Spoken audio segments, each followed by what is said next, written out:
On the night of May 20th, 1965, in Hoa Vang District, Quang Nam Province, shadows were creeping silently towards one of two bridges spanning the Chu Lai River. The bridges had been built with the help of US Marines, and, weapons grasped firmly in their hands, the Viet Cong were determined to destroy them. This channel's mission is to challenge the Vietnam orthodoxy. Much of what you know about the Vietnam War is either incomplete or false. To support this channel and its mission, please subscribe and like the video.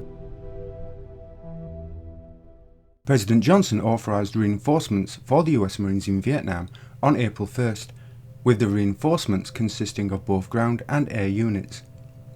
Task Group 76.6, with the flagship Mount McKinley, entered Da Nang harbour on the morning of April 10th. The sea was calm, a light wind was blowing from the south, and there was a slight overcast. The first of 5 waves of BLT-23 touched down on Red Beach 2 at 08:23, and by 13:10 the landing was complete, with general unloading continuing off the Tien Sha Peninsula. Companies F and G of the 2nd Battalion 3rd Marines, with support elements, formed a provisional task force under Lieutenant Colonel Clement, while Company H took up positions on hills 278 and 312 north of the high ground held by the 1st Battalion 3rd Marines. The task force was heli-lifted to Phu Bai. Company E remained on board to assist with the unloading, joining Company H the next day. The same day, VMFA-531 arrived at Da Nang from Atsugi, Japan. Deployment orders were received at 09:30, and the first flight of 4 Phantoms departed within 5 hours, refuelling from 2 Marine KC-130s southwest of Okinawa, the aircraft arriving at Da Nang 5.5 hours later. The remaining 11 Phantoms left Atsugi later that afternoon, refuelling at the Naval Air Station Kubi Point, Philippines, arriving in Vietnam the next morning.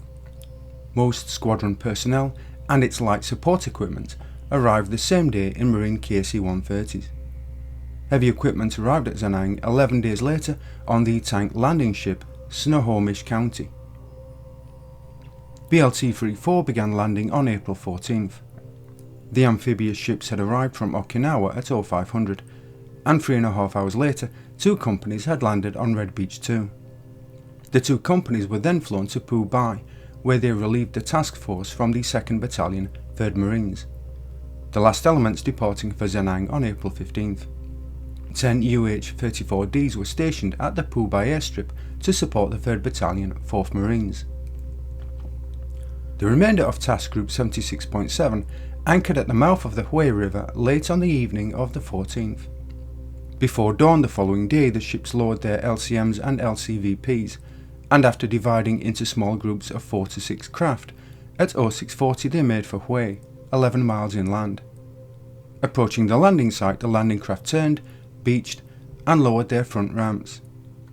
The Marines were met by a Navy beach group in their summer white uniforms, an Arvan band, and 500 Vietnamese cheering under a banner which read, "Welcome US Marines." The troops then loaded onto trucks and proceeded south through the city and onto Phu Bai. Mass 2 proceeded to Da Nang Airfield on April 16th, erecting facilities for a direct air support centre and an air support radar team site west of the runway. The last Marine unit to arrive in April was Marine Composite Reconnaissance Squadron 1 with 6 Douglas EF-10B Skynight jets.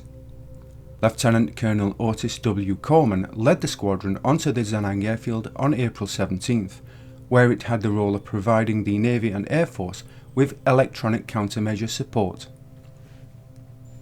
By the end of April, the MEB consisted of a 4-battalion regiment and a 4-squadron Marine aircraft group, with additional artillery and engineer groups and a logistics support group, a total strength of 8,878.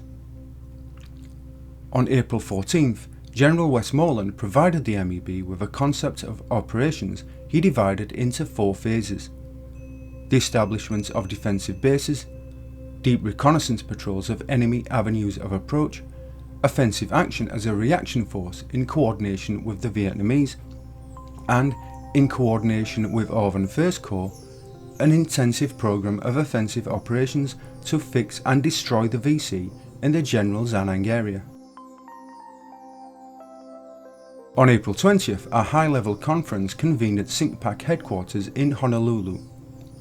The conference concluded that the relatively light Viet Cong activity was the calm before the storm, and recommended the deployment of an additional 42,000 US servicemen to Vietnam. The reinforcement would include 5,000 more Marines. 3 reinforced battalions and 3 jet aircraft squadrons would establish another enclave at Chu Lai, 57 miles southeast of Zanang. The Chu Lai coastal plain lies astride the Quang Nam and Quang Nam provinces. Route 1 connected the area to Zanang in the northwest and Quang Nam City 20 miles to the south. A few miles inland were the rugged and heavily jungled Annamite Mountains.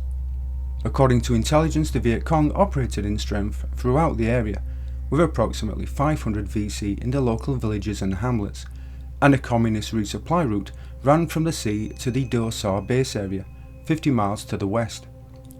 Intelligence estimated 2,000 troops could be massed in 24 hours, and they could be reinforced with another 2,000 men within 72 hours. President Johnson approved the recommendation on April 25th.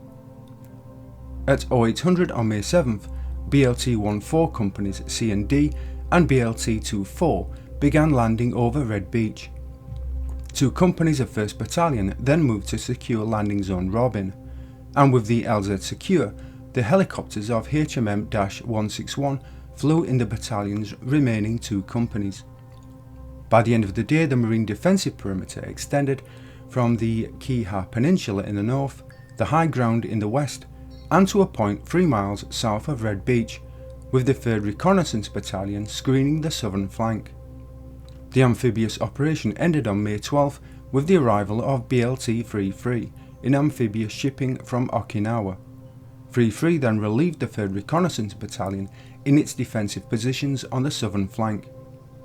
The 400 civilians who lived on or near the planned airfield site were relocated by the Marines. MABS 12, commanded by Lieutenant Colonel Alexander Wilson, and Commander John M. Bannister's Naval Mobile Construction Battalion 10, were attached to the MEB for the construction of the airfield.